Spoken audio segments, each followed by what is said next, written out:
Boa noite a todos. Hoje estarei aqui com Camila Pinheiro falando sobre automação na advocacia.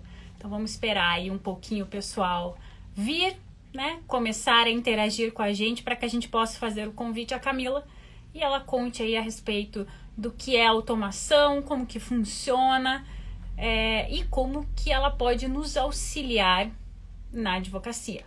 Se ela é aí uma ferramenta que veio para nos auxiliar ou que veio para retirar o espaço do advogado no âmbito jurídico. Então vamos verificar aí o que ela traz para nós, como que é esse conhecimento e que transformações eles estão trazendo no mercado. Aí é extremamente interessante e muito relevante para nós hoje falarmos a respeito de automação, porque cada vez mais estamos envolvidos e trabalhando diretamente com a tecnologia.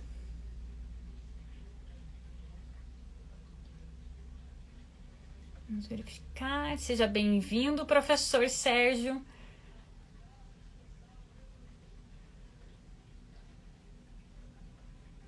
Que honra ter o professor Sérgio Arenhardt com a gente aqui.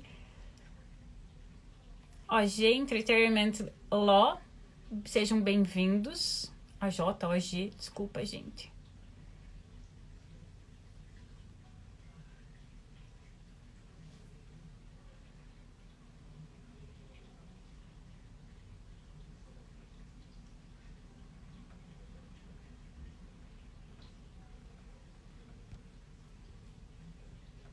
Ives, seja bem-vindo.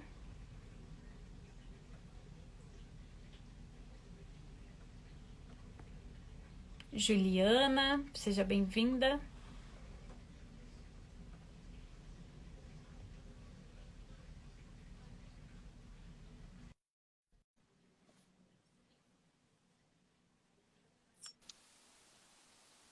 Oi, tudo bem?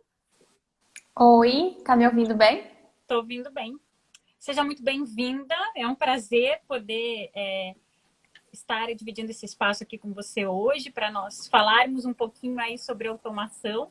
E eu gostaria que você se apresentasse para nós aí, falasse um pouquinho, né, o que você faz, como que você conheceu aí, como que você aprofundou no tema de automação. Legal, primeiro é um prazer estar aqui com você, Camille. A gente já se conhece só de Instagram, né? Você esteve aqui em Goiânia em 2019, foi até bem recente, né? Mas eu não consegui estar presente, então um prazer a gente se conhecer aqui, mesmo que virtualmente, né? E quero dizer que tô morrendo de inveja do friozinho de vocês, porque Goiânia já está quente. É, Não chegou massa de ar frio aqui. Mas, para o pessoal, então, que entrou aí, que está aqui nos acompanhando, né? Meu nome é Camila Pinheiro, sou de Goiânia, como já falei. Sou advogada, sou professora também, já fui professora de graduação, hoje estou mais só na pós-graduação. E há algum tempo eu comecei a me envolver com direito e tecnologia. Né? Eu comecei a fazer um MBA em gestão, e aí no MBA de gestão de escritórios, a gente foi compreendendo cada vez mais o quanto a tecnologia ela é importante para a advocacia, não do futuro, eu falo até que nem é do futuro, já é importante agora para a gente, né? E nós vimos isso muito agora nesse momento de isolamento social. E aí comecei a me envolver então com esse lado da tecnologia, porque eu sempre tive um perfil mais assim criativo, de inovação, e eu entendo que a tecnologia é uma ferramenta para que a gente hoje possa utilizar a nossa criatividade na hora de prestar serviços jurídicos, né? Então, desde o ano passado, já trabalho com inovação e mais especialmente a tecnologia na área jurídica. E no início desse ano, eu tive a oportunidade de fazer um curso. Minha última viagem antes da pandemia foi um curso em São Paulo de programação para advogados, né? Nunca achei que eu fosse programar, mas vi que faz muito sentido e tirei realmente muitos conhecimentos interessantes de lá, até porque o Steve Jobs tem uma frase que ele diz que todo mundo deveria aprender a programar, porque aprender a programar ensina a pensar. E realmente, quando a gente aprende um pouquinho de lógica de programação, a forma como a gente raciocina, o próprio conhecimento jurídico, ela muda bastante, né? E por isso que eu entendo que é tão importante assim para todo advogado, independente aí da área de atuação, para todo profissional do direito daqui para frente, que vai impactar numa série de situações. E a lógica de programação é a base da automação dos serviços jurídicos. E como a gente quebra esse paradigma, né, de ai, que a tecnologia, que a automação, ela, como ela reflete, né, diretamente no nosso contexto. E eu queria que você explicasse para nós assim o seguinte: ela veio realmente para retirar o espaço do advogado diante, né, das atividades que ele realiza hoje em dia, ou ela veio para auxiliar no cumprimento dessas atividades? Tá, maravilha. Essa acho que é a pergunta que tá todo mundo querendo começar por ela, né? É sempre que a gente tem a oportunidade de ir em algum evento que a gente vai tratar desse assunto de tecnologia, acho que todo mundo quer perguntar, e aí, vai tirar ou não vai tirar o trabalho do advogado? Tem que ter medo ou não, né? Eu quero só dar um passo atrás, antes de responder essa pergunta, e explicar para o pessoal o que que é realmente automação. Porque às vezes o medo, ele parte um pouco também da falta de conhecimento do que é automação, né? Você automatizar um documento, automatizar um serviço jurídico, é você transformar conhecimento jurídico em software. Ou seja, eu vou pegar aquele conhecimento que eu tenho ali na minha linguagem, né, na nossa linguagem de seres humanos, que é uma chamada linguagem natural, e a gente transfere esse conhecimento de linguagem natural para a linguagem de máquina, né, seja ela uma linguagem Python, Java, qualquer linguagem que a máquina entenda, para que ela execute aquele comando ao invés de eu executar, né? Então, basicamente é isso. Aí tem uma visão da Microsoft hoje, né, do presidente da Microsoft, é de que as empresas do futuro, elas todas serão empresas de tecnologia. Porque a tendência com a evolução tecnológica é que tudo que a gente possa oferecer em forma de software, a gente vai oferecer. Aquela história de que o software está engolindo o mundo, né? E é bem isso. Então, por isso que a gente traz a automação, a lógica de programação, para o contexto da advocacia, para o contexto jurídico de uma forma geral, tanto no judiciário também. O judiciário também já usa automação. Justamente por isso. E aí, o que isso impacta lá no nosso trabalho? Né? Vai tirar nosso trabalho? Não vai tirar nosso trabalho? Eu estou vendo até aí a Ana, que é controller também, que a gente já fez uma live também sobre isso. E provavelmente essa pergunta também surgiu por lá. Existe uma pesquisa da FGV São Paulo, da FGV Direito de São Paulo, uma pesquisa recente, eu acho que ela foi publicada no ano passado, que eles fizeram entrevistas com 35 desbravadores tecnológicos. Eles chamam de desbravadores tecnológicos escritórios de advocacia que passaram a adotar ferramentas tecnológicas, especialmente de automação, de forma mais significativa e que impactasse realmente na atividade lá do dia a dia deles, né? E aí, essa pesquisa, se a gente quiser, quem quiser ir, tem os relatórios da pesquisa no site da FGV, do Centro de Ensino e Pesquisa, e ela fala justamente o seguinte, por números aqui, por fatos que eles averiguaram nesses 35 escritórios, né, nessas 35 organizações jurídicas que inseriram tecnologia. Existe uma reorganização de funções, é fato. Essa reorganização de funções, ela acontece. Mas existem alguns aspectos aí que a gente pode ponderar pensando nessa reorganização de funções. Algumas delas realmente acabam, mas essa extinção de funções, o que a gente precisa ter muito em mente é a extinção de funções e de tarefas e não daquele cargo, da necessidade daquele profissional lá. Ele só vai ter que mudar o tipo de atividade que ele vai fazer, talvez desenvolvendo uma atividade mais complexa.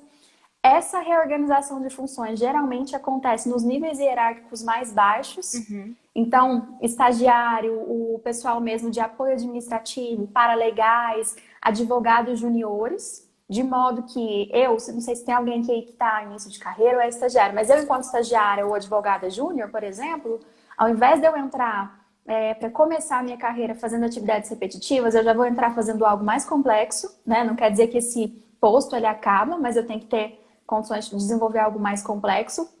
E uma outra questão dessa reorganização de funções também é que ao mesmo tempo em que algumas funções se encerram, outras novas surgem.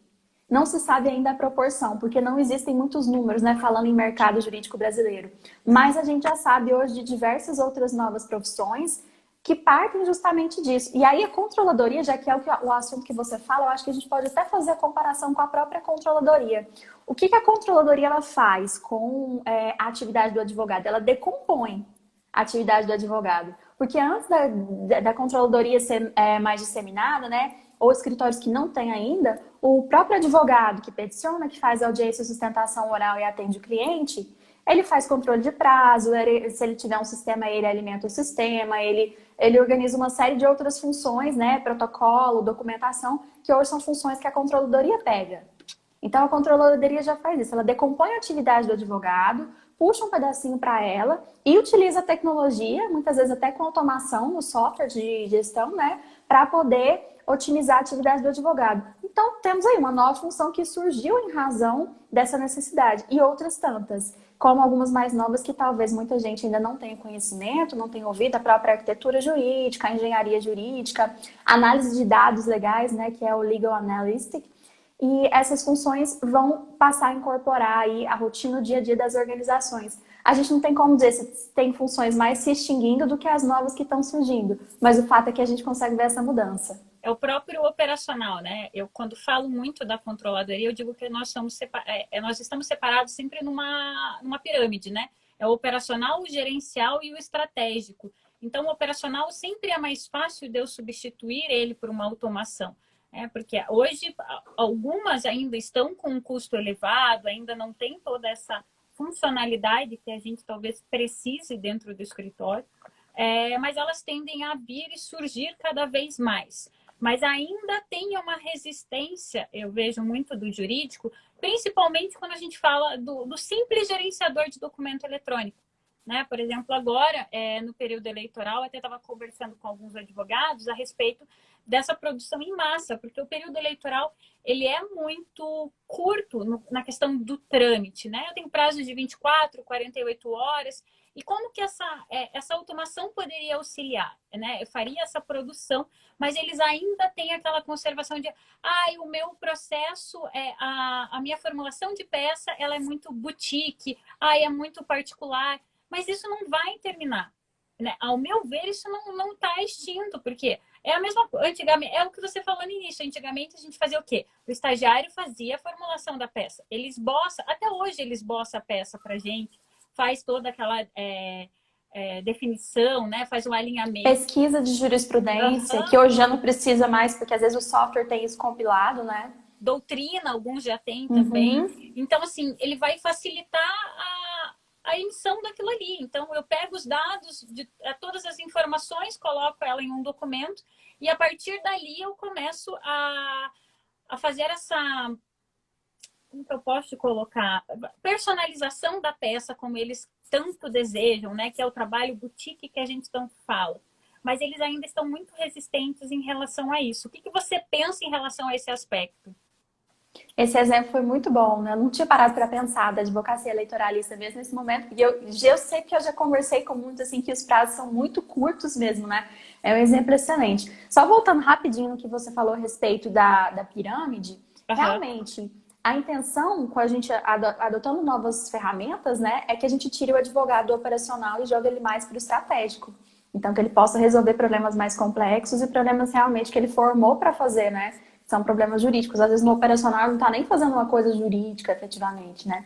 Mas pensando aí por esse lado da produção, né? Tem muita gente que fala, mas a minha produção é mais artesanal. De onde que a gente tira bastante a ideia de automação, né? Hoje a gente tem muito pouca literatura sobre automação aqui no Brasil. Muito pouco mesmo.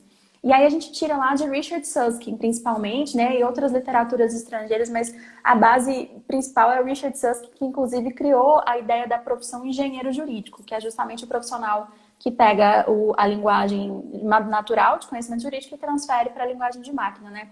E aí ele fala o seguinte, olha, na verdade a gente tem uma resistência, porque a gente acha realmente, né? O advogado acha realmente que o trabalho dele e tal é um trabalho muito artesanal, mas... se você for parar para analisar realmente, quase tudo pode ser rotinizável, que é a palavra que ele usa. E aquilo que está passível de ser rotinizado também está passível de ser automatizado.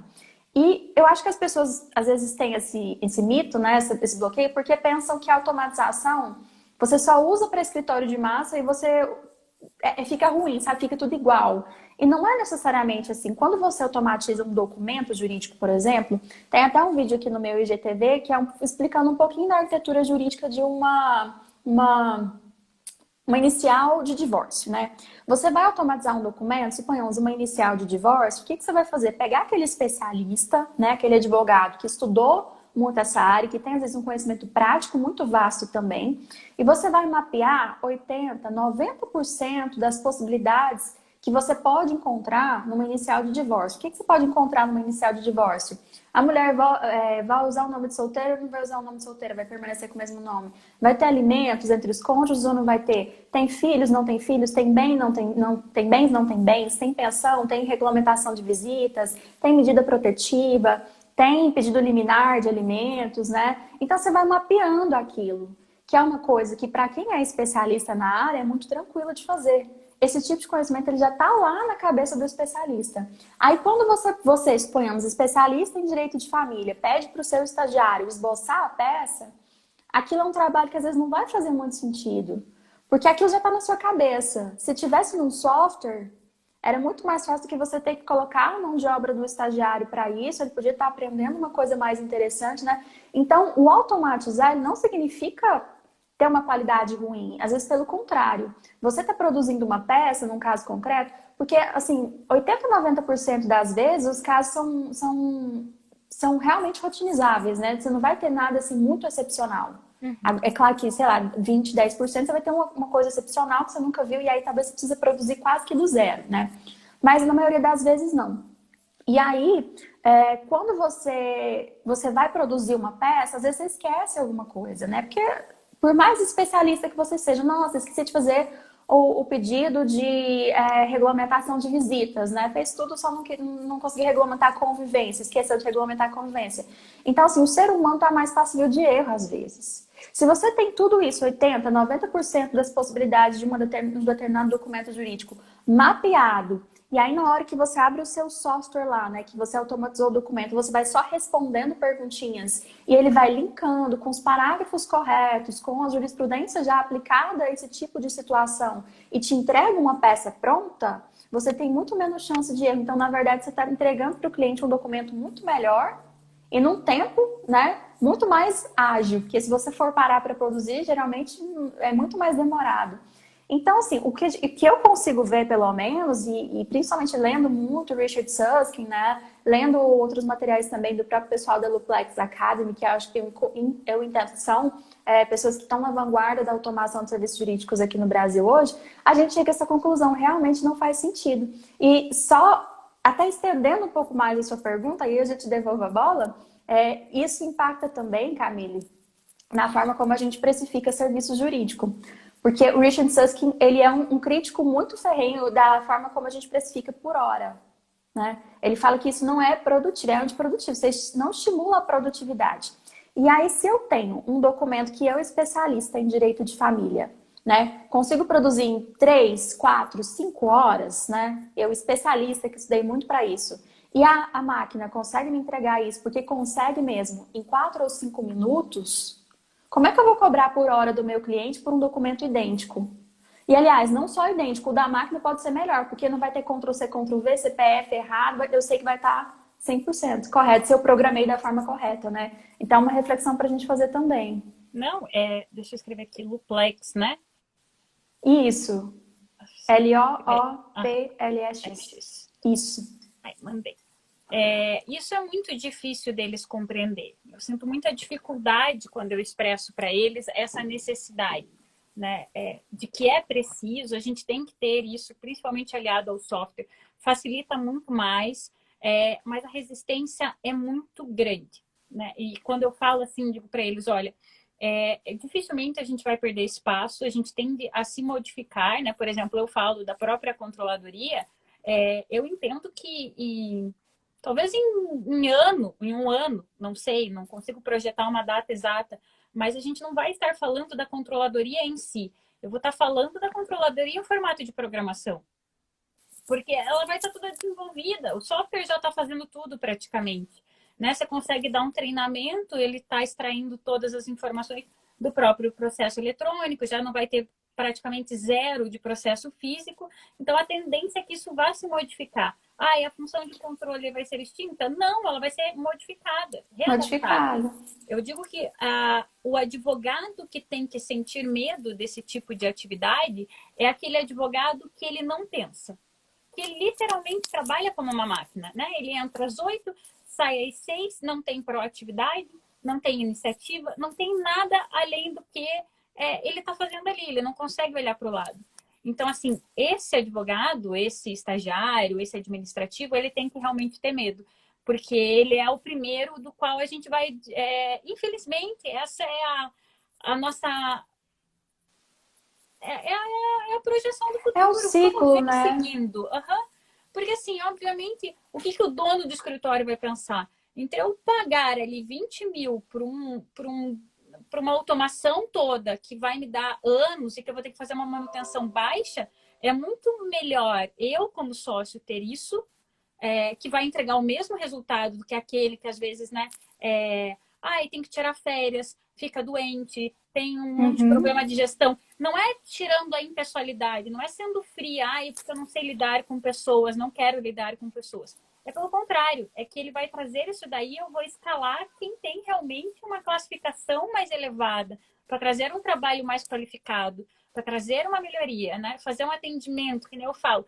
Todo mundo a gente levou um baita de uma surra da tecnologia nesse momento, que eu acho que foi importante. Graças a Deus a pandemia trouxe isso, porque senão a gente ia levar muito mais tempo para chegar onde a gente está chegando. Mas é essa a ideia, tipo, não, fazer as reuniões online, fazer encontros online, audiências por videoconferência. Óbvio que algumas ainda a gente não consegue realizar, elas precisam ser realmente presenciais devido ao conteúdo, mas o restante ele consegue ser suprido pela tecnologia, ter isso como auxílio. E, assim, a grande maioria, é muito difícil, é muito difícil.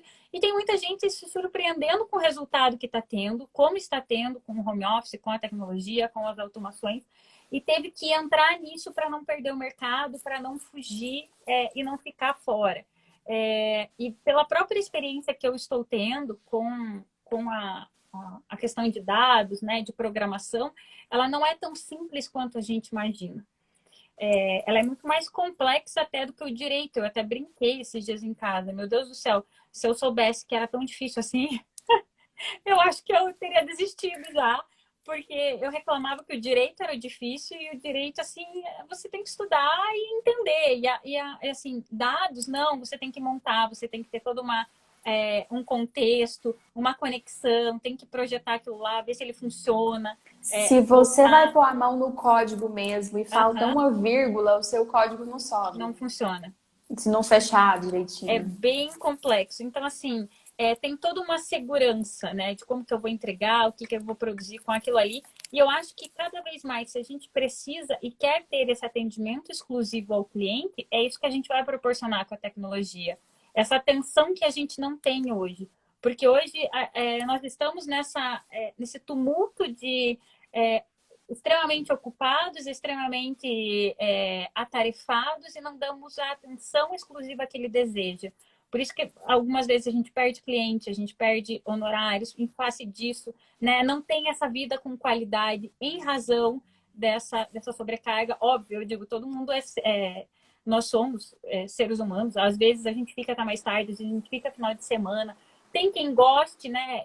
Eu quando gosto de trabalhar, não ligo no conteúdo que eu estou trabalhando, eu fico ali.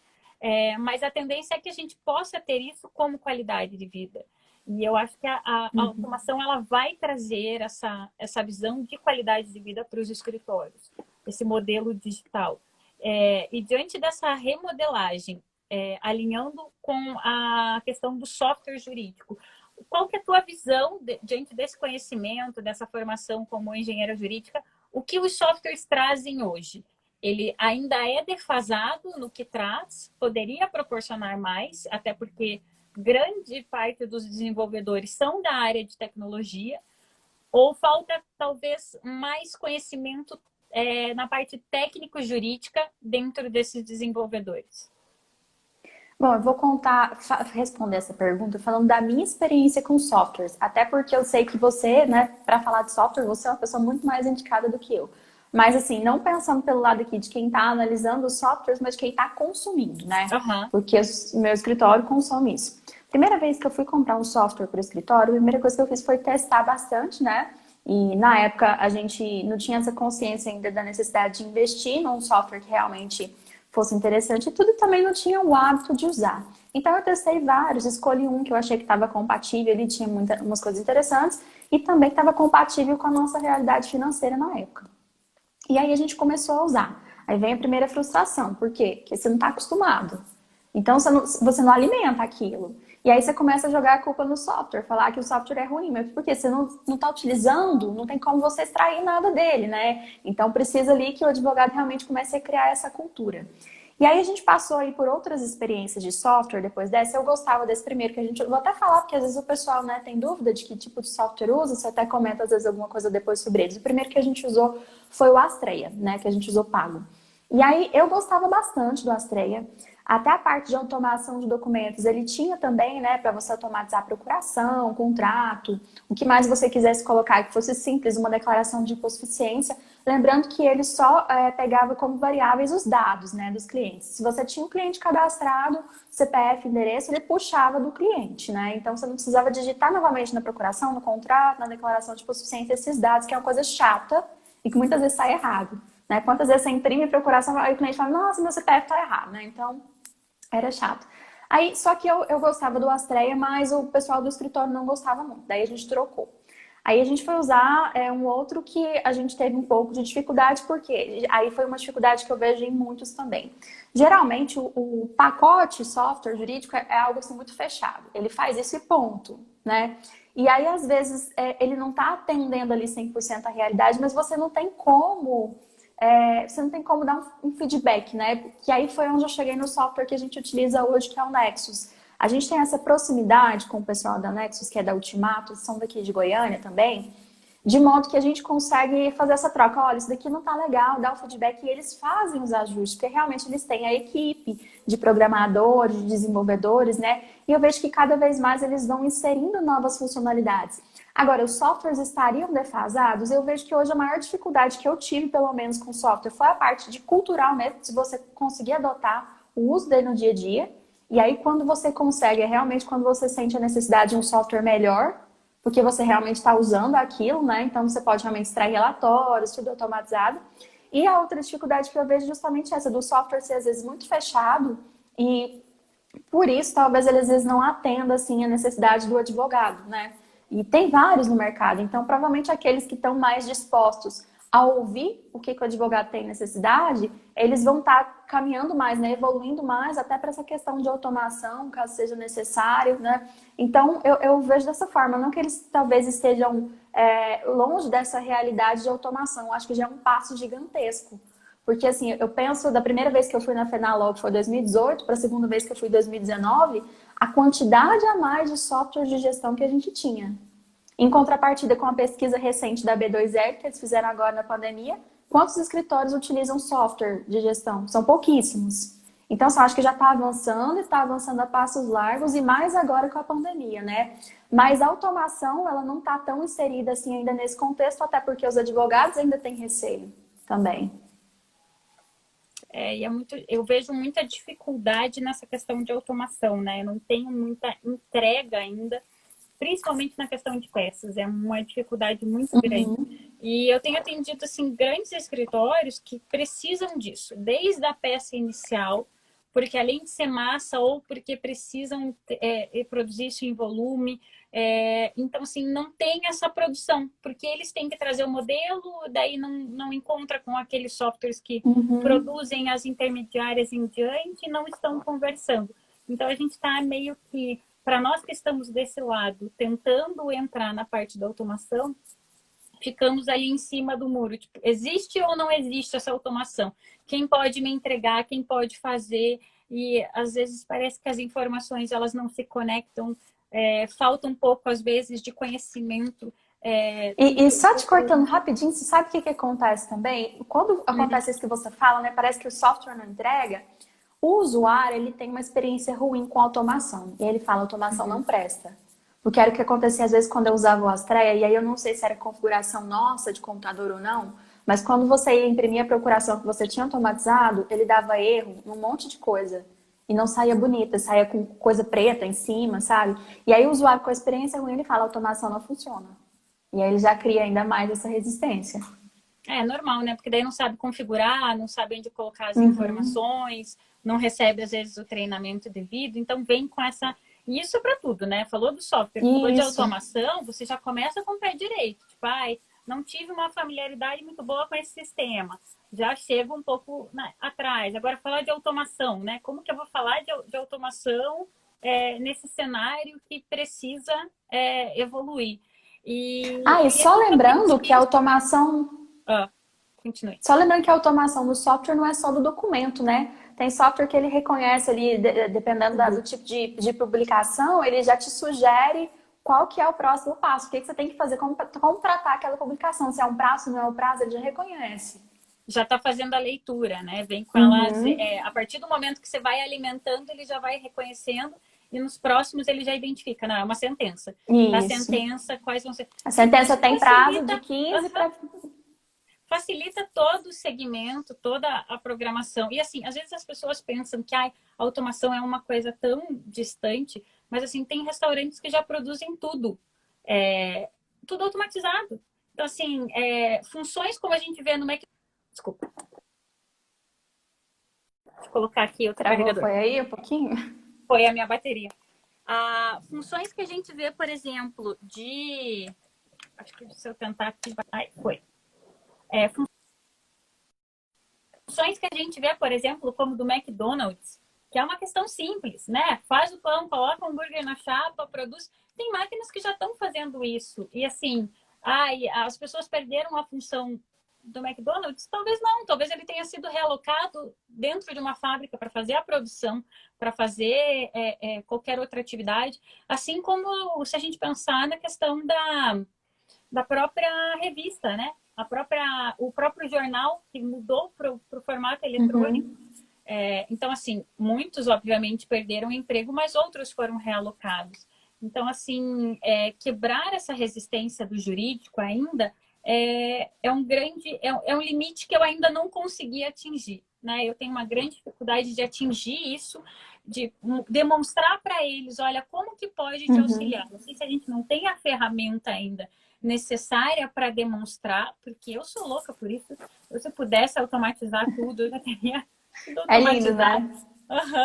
Me falta Mas não é dinheiro, de primeira. Eu queria ter janela, tudo abrindo, eu queria só, abre, fecha, liga, desliga. Mas infelizmente só consigo a lâmpada do meu quarto e o restante. Por exemplo, 9 horas ela desliga sozinha, então eu não preciso me preocupar, me esquecer de ligar, desligar, e liga sozinha também. Mas assim, quebrar esse modelo conservador que a gente tem, né? Eu sou advogado, você também. Então, eu brinco com o pessoal do direito, que eu digo que parece que, por mais que nós sejamos de uma geração mais nova do que outros, isso vem, parece que da mesma forma é implantado um chip de conservadorismo, de tradicionalismo. É a faculdade. Na faculdade, que tipo, por mais que o processo físico não exista ainda, a gente vem com todas aquelas funções. Gente, tirar a função administrativa do advogado já é um trabalho difícil. Agora, fale para ele automação, ele olha para você assim com aquela cara, tipo, você tá louca, né?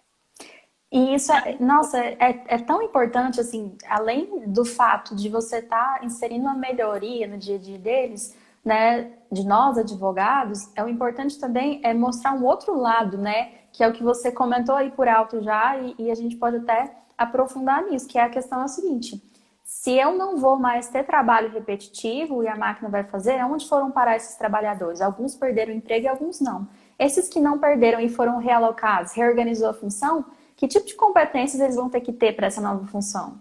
Que eu acho que essa é uma questão que vai pegar muito para nós advogados, né? Que tipo de competência que eu vou precisar ter agora para, ao invés de eu ficar fazendo peça repetitiva, eu de repente ajudar na automação do escritório? Então eu vou ter que ter familiaridade com a tecnologia, eu vou ter que ter conhecimento de lógica de programação, eu vou ter que aprender a fazer gestão de conhecimento, eu vou ter que aprender que a minha atividade ela vai ser mais complexa e vai demandar outras habilidades que não só o conhecimento técnico jurídico. E lembrando que isso não é privilégio da nossa era, tá, gente? A gente ser substituído em algumas funções. A gente está falando de 4, 5 revoluções industriais, alguns. Se a gente teve 3 revoluções industriais anteriores, a cada revolução industrial que a gente tem reorganização de funções. Chega a tecnologia, muda tudo e aí as pessoas vão se acomodando, né? Até um tempo atrás, a gente tinha uma profissão que era o despertador humano. Era uma pessoa que saía de casa em casa, batendo nas janelas de manhã para acordar os outros, para que eles pudessem ir trabalhar. Aí isso foi modificando, rádio, relógio, celular como despertador e agora a Alexa, né? Que eu sei que você tem aí e adora também, que também acorda a gente de manhã. Significa que aquela pessoa que trabalhava como despertador humano acabou, né? Nunca mais pode fazer nada? Não, ela pode. Mas às vezes ela vai ter que se adaptar para consertar o rádio relógio, ao invés de ficar só batendo nas janelas. Não, e mesmo com a Alexa, deixa eu até travar ela, porque senão daqui a pouco eu começo a falar, ela começa a me responder. Esses dias fiz uma encomenda pela Amazon, beleza, tal, não sei o que, e daí notei que a Alexa tava piscando uma luz amarela. Aí eu disse, aconteceu alguma coisa, acho que ela tá com algum defeito, não sei o que, e fui pesquisar na internet o que era a luz amarela. É uma notificação. E eu não sabia que ela fazia essa conexão com as minhas compras da Amazon. Então ela falou assim, olha, a sua encomenda chegou. E eu já estava com o livro aqui e tudo mais, não sei o quê. Aí eu disse, nossa, interessante, né? Ela faz toda essa conexão. E a Amazon trouxe agora, por exemplo, da questão de compras repetitivas de mercado, né? Digamos que todo mês, cada 2 semanas eu preciso de água com gás. Eu já faço essa fidelização com eles e a cada 2 semanas vou ter água aqui. Então, se eu tiver ela integrada, ela já faz o pedido automaticamente, já me faz a entrega e eu já tenho ali esse produto que eu preciso mensalmente sem ter esforço, sem acabar de... Porque a gente esquece aquilo que você falou, né? Esquece de anotar, esquece de se programar para ir ao mercado, de fazer qualquer outra coisa para ter essas atividades. E o tanto que é lindo a gente tirar essas coisas pequenas da cabeça e falar, agora eu vou dedicar ao que realmente importa. Eu adoro, eu vou ter que ficar me preocupando com a água. Não preciso, né? Eu não sou o tipo de pessoa que vou ficar... gosto dessas coisas, mas não é uma coisa que hoje seja prioridade na minha rotina. Isso. E o que a gente fala, e que nem assim agora, que tem a questão da proteção de dados e automação. Conciliando as duas. Eu vou ter que saber também da proteção de dados, independente da situação, principalmente se eu estou falando de clientes pessoa física. E como que ele vai auxiliar, como que a automação e a proteção de dados, elas se auxiliam e trabalham conjuntamente com as atividades. Tá, essa é nova, na verdade eu não falei sobre isso ainda, mas a gente começa a desenvolver um raciocínio conjunto aqui, né? Proteção de dados está em alta até por causa da novela que foi esse ano inteiro e ontem, então... ontem eu falei que eu não dormia se eu não fosse sair de todos os meus grupos de direito digital, porque estava uma confusão, entra em vigor, não entra em vigor, né? Mas, o que eu penso, assim, com relação à proteção de dados? Primeira coisa, a gente tem que lembrar que nós, enquanto advogados, vamos ter que nos adequar à LGPD. E se a gente não começou ainda, então a gente já está muito atrasado. E que a LGPD ela não é válida para a proteção de dados pessoais só no ambiente digital. É no ambiente físico também. Então, se alguém virar para a gente e falar assim, Camila e Camila, eu não vou usar a tecnologia no meu escritório de advocacia porque eu não quero, eu acho um absurdo isso que vocês falam de automação. Do mesmo jeito, você vai ter que se adequar à lei de proteção de dados. Se você faz ficha de atendimento no papel, você vai ter que você está colhendo dado pessoal ali, né? E a coleta você já está sujeito, né? É claro que o advogado ele está enquadrado ali numa das hipóteses da lei de proteção de dados, que é de exercício de atividade legal, né? Então ele pode fazer a coleta e tudo mais, mas não quer dizer que ele não pode, que ele possa, aliás, descuidar da proteção desses dados pessoais. Proteção de dados pessoais, né? Quebra de privacidade.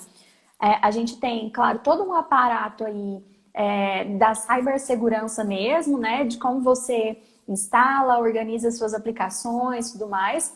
Mas existe um fator que é muito, muito decisivo quando se fala de privacidade e proteção de dados em qualquer tipo de empresa, que é o fator humano. Muitas vezes, né? A culpa não é do antivírus que foi inserido, se ele é bom, se ele não é bom, é porque alguém foi lá e clicou um e-mail que não devia. É porque alguém foi lá e deixou uma tela de computador aberta. Então, assim, o fator humano aí, ele é essencial. Então, não é porque eu vou automatizar ou não, que eu não vou ter que cuidar de proteção de dados. Só que quando eu automatizo, talvez eu elimine uma boa parte aí do risco que é causado pelo fator humano. Eu acho que isso pode ser uma vantagem muito grande também. É engraçado que quando a gente fala do erro do fator humano, ele está em vários fatores, né? O compliance veio para tentar quebrar tudo e ainda a gente tem uma resistência grande com o compliance. Mas se você for fazer uma auditoria, eu quando fiz o meu MBA em auditoria, foi justamente isso. A grande dificuldade da auditoria não é encontrar os erros em processos. instaurados, né? É o erro aonde que foi, onde que teve aquele desvio, né? Onde que teve, por exemplo, a lavagem de dinheiro. É justamente um erro humano que está, né? Uma pessoa que está envolvida dentro daquele processo que fez esse desvio, que tirou ele do tráfego ali que ele deveria cumprir. Então, nós estamos envolvidos várias vezes dentro desses fatores de erro, né? E a gente Uhum. sempre E às quer vezes não é porque a pessoa ela tá equivocada, porque ela fez errado de propósito, é que é uma questão cultural.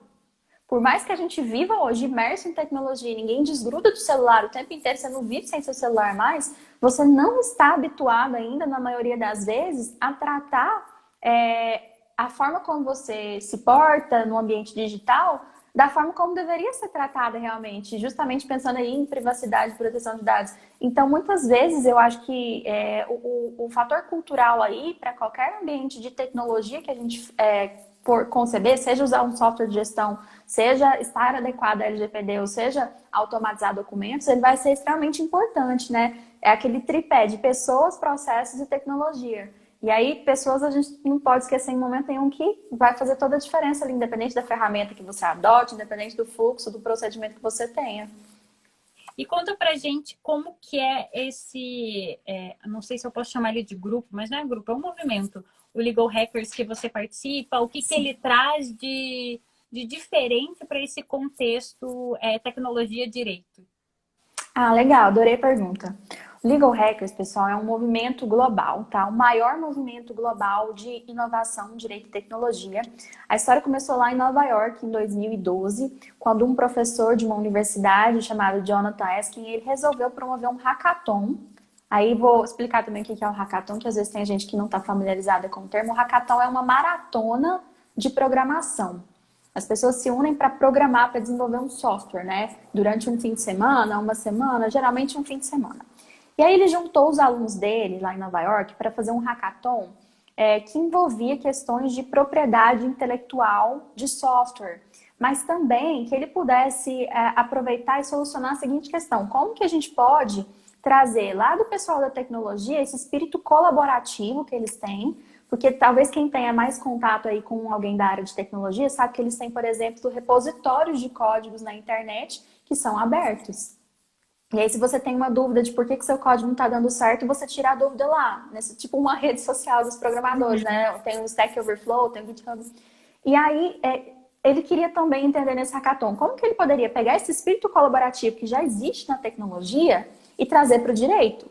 Porque no direito a gente é tudo cada um na sua caixinha e é todo mundo concorrente, né? Graças a Deus isso já está mudando, a gente está tendo mais uma ideia cada vez mais colaborativa aqui. E aí, a partir desse hackathon, então, deu tão certo que surgiu esse movimento, Legal Hackers.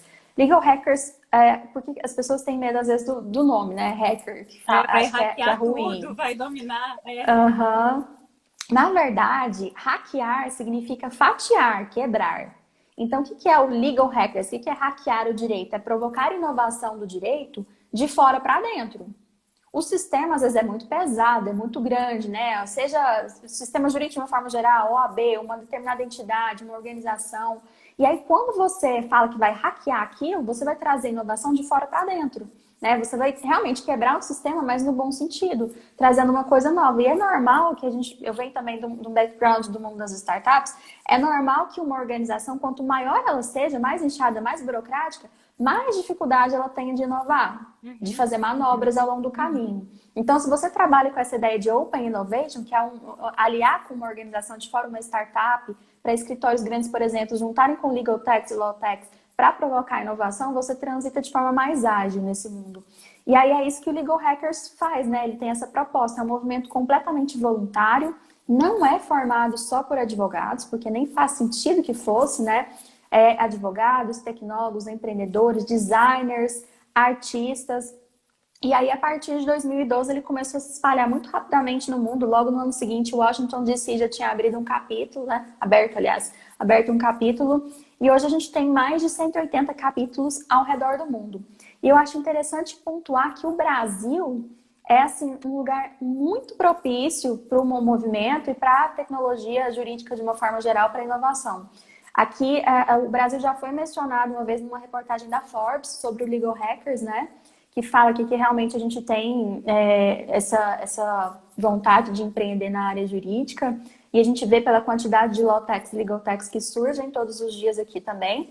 E a gente, quando eu participo de reuniões globais, né, que a gente como organizadora, a gente tem um contato muito vertical, assim, com organizadores de todos os lugares do mundo, o pessoal fala muito bem do Brasil, né? A Turquia gosta bastante do pessoal do Brasil. Então, a gente tem essa facilidade de conexão também com pessoas que estão fazendo inovação jurídica em qualquer lugar do mundo. E aí a gente sabe o que está acontecendo. É sempre muito legal, uma experiência muito válida. Quando a gente pensa em automação, deixa eu até fugir um pouquinho, ou talvez agregar nesse conhecimento, a gente está tendo uma grande transformação no código de ética, publicidade, não é nem de ética, publicidade e propaganda, a respeito de como vão funcionar essas questões, né? Porque, querendo ou não, toda ferramenta de marketing hoje, ela está sendo automatizada, né? Tem alguns sistemas, por exemplo, qual que é? Many Content. Many Content? Isso eu não conheço. Alguma coisa assim, acho que é. Ele faz todo o teu marketing, todo digital. Totalmente via programação, você não precisa mover nada, a não ser colocar o teu portfólio ali, fazer o teu briefing todo, né? O teu brainstorm, faz tudo ali. E ele vai fazer toda essa formulação, ter todo esse raciocínio que você teria para produzir essas informações, ele vai lançar. Isso está defasado hoje ou ele precisava ter, na tua visão, uma reformulação talvez mais ampla para a gente poder caminhar de acordo com a revolução que a gente está? Porque algumas modificações que aparentemente estão vindo traz alguma resistência ainda à tecnologia que a gente usa hoje. Obviamente, por exemplo, vamos utilizar o exemplo do próprio TikTok, né? Que talvez não entre como um formato de publicidade, de propaganda. Mas o que acontece é que eu vejo o seguinte, a nossa geração hoje, ela é comandada por nós, obviamente, mas ela vem muito, vai depender, o nosso cliente no futuro é quem está vindo, né? Vem a geração que está abaixo da gente, quem está nascendo, quem vai trazer essas mudanças. Então, cada vez mais a gente tem que deixar de lado, ao meu ver, né? Esse modelo que a gente tinha e se adequar ao que a gente vive hoje. É bonito, não, independente, mas assim, é o futuro. Como eles vão fazer propaganda no futuro? Não sei se vai ser via TikTok. Paciência, e assim, se conquistar cliente, paciência, eu acho que talvez a gente pudesse estar alinhado a isso para poder adequar, porque quem gosta que tem a oportunidade de utilizar e quem não gosta que mantenha-se no modelo tradicional, que também vai estar devidamente regulamentado quando a gente fala da função da advocacia, né? O que você pensa a respeito disso? Eu vou tentar ser bem sucinta, porque é um ponto polêmico e porque também a gente tô vendo aqui que a gente já não tem muito tempo, né? 10 minutos. Então, 10 minutos, mas ok. Eu passei por uma situação uma vez, aqui na OAB Goiás, em que a gente estava tendo uma reunião para falar, discutir marketing, né, jurídico de uma forma geral, e aí tinha gente do marketing, tinha advogado que já fazia marketing digital, e tinha alguns juízes do TED, né, para responder as nossas perguntas também, já tem um tempo essa reunião. E aí eu fui fazer uma pergunta, e eu percebi que o juiz do TED, nenhum dos juízes do TED que estavam presentes entenderam o que eu estava perguntando, porque nunca tinham acessado a ferramenta, que é o Instagram. Não sabiam nem se localizar, né? Não sabia o que é que eu estava falando. Então, não conseguiram responder aquilo. O que a gente tira daí? A gente tem o cliente, que nem você falou, chegando, que é o cliente da nova geração. E a gente tem uma regulamentação que é antiga e que é ainda balizada também. Não é tão antiga, aliás, né? Teve provimento, não é tão antigo. Mas, assim, que ela ainda é balizada por pessoas que ainda não entendem tão bem as ferramentas que estão sendo utilizadas hoje em dia. É claro que a tendência é que isso mude, né? Já está acontecendo, até porque o próprio TED vai se renovando. De 3 anos para agora, quando foi essa experiência que eu contei para agora, né? Nesse momento, eu tenho 2 ou 3 amigos, mais ou menos assim, da minha idade, que estão hoje como juízes do TED aqui na UAB Goiás. Então, esse movimento de renovação, ele vai acontecer. E aí, só para encerrar essa reflexão e talvez até deixar um ponto aí para a gente repensar, né? Todo mundo, cada um aí sozinho em casa depois, já que não vai ser o tempo que a gente vai ter para discutir isso hoje, eu volto também no Richard Susskind, que ele fala logo no Tomorrow's Lawyers, que é o livro O Advogado do Amanhã, ele fala que ele consegue observar, só para vocês entenderem, o Richard Susskind, pessoal, ele é especialista em tecnologia jurídica desde a década de 80.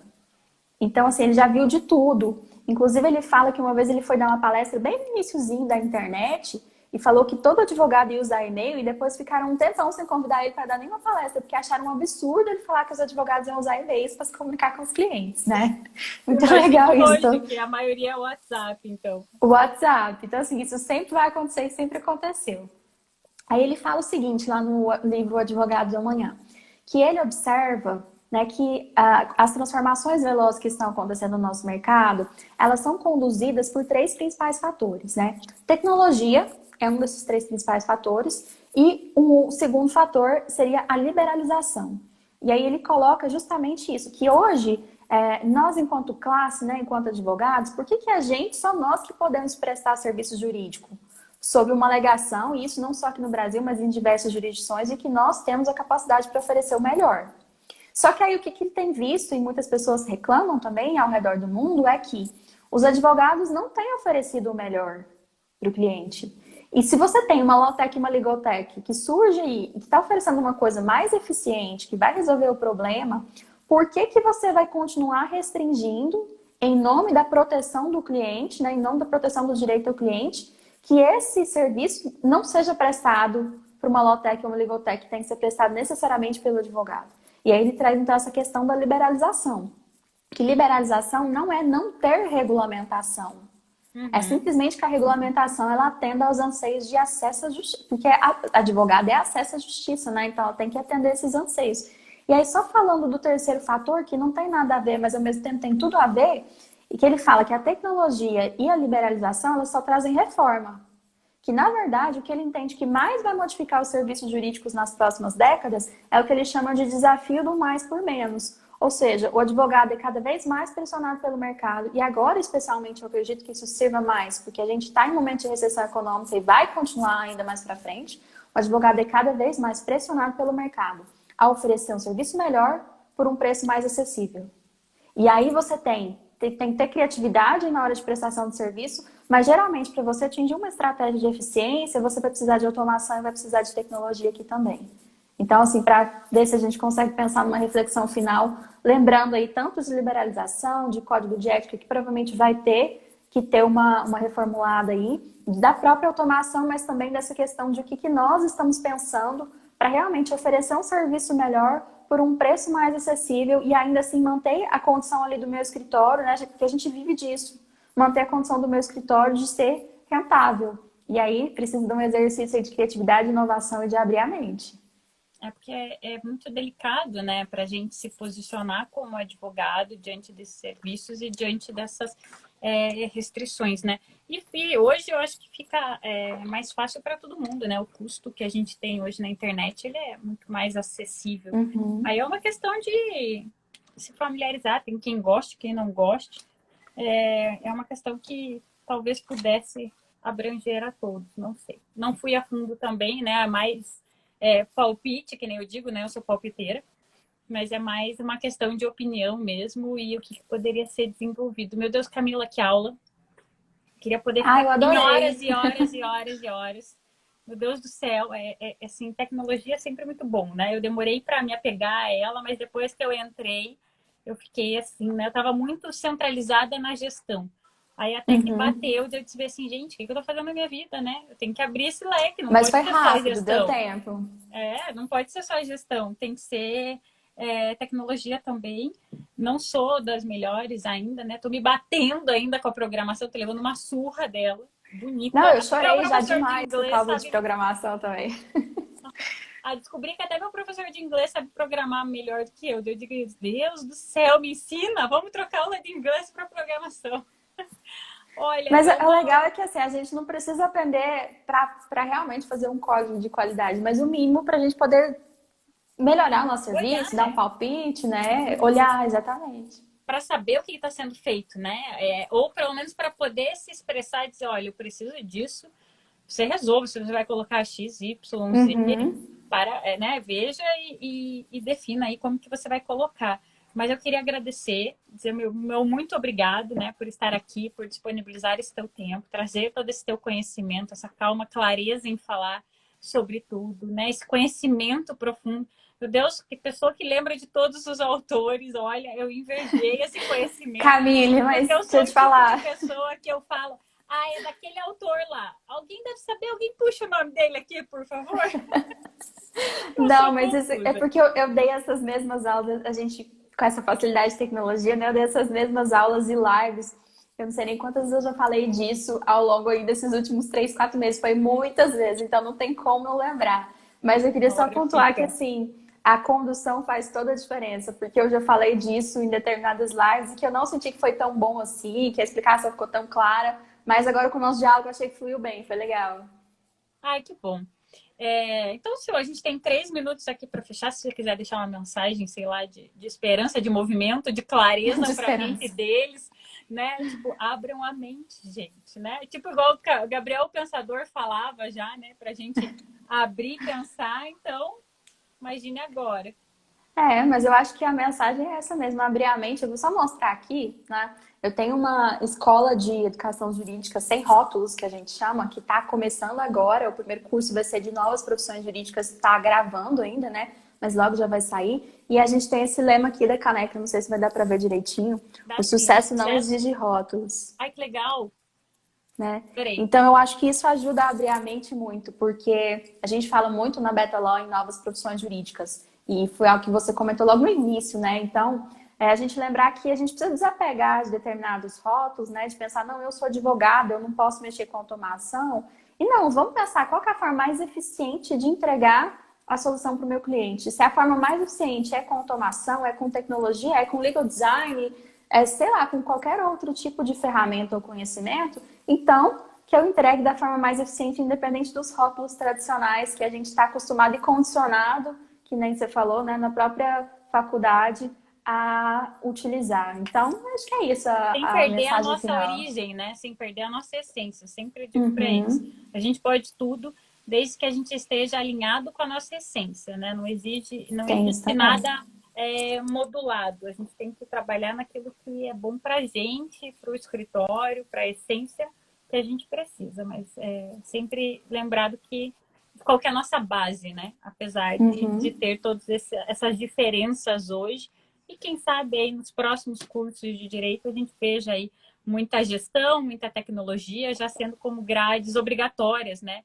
Ou pelo menos optativas para que quem deseje estar ali, né? Quem tem esse desejo de estar adentro dessa temática já possa ter um pouco desse conhecimento já na faculdade, sem ter que expandir para talvez outras áreas que, né, a gente tem que ir, tecnologia, Uhum. administração, empresarial, para poder ter esse complemento que a gente precisa no dia a dia. Então, fica meu muito obrigada por estar aqui, por Obrigada. participar. Espero que a gente possa falar muito ainda daqui a uns anos, daqui a alguns meses, talvez. Ou Vamos. A antes, e próxima tipo, live vai ser no meu, tá? Que eu quero te levar para falar lá, então. isso, para a gente dar risada e falar, olha, lembra quando a gente falava que não existia automação, o pessoal não queria, agora tá todo mundo aí, ó, entregue, envolvido. Então Verdade. tá. Então, mas é isso. Muito obrigada, Legal. Cami. Obrigada, Camille. Obrigada, pessoal, que assistiu. Um beijo para vocês. Até, gente. Deixa eu dar tchau aqui.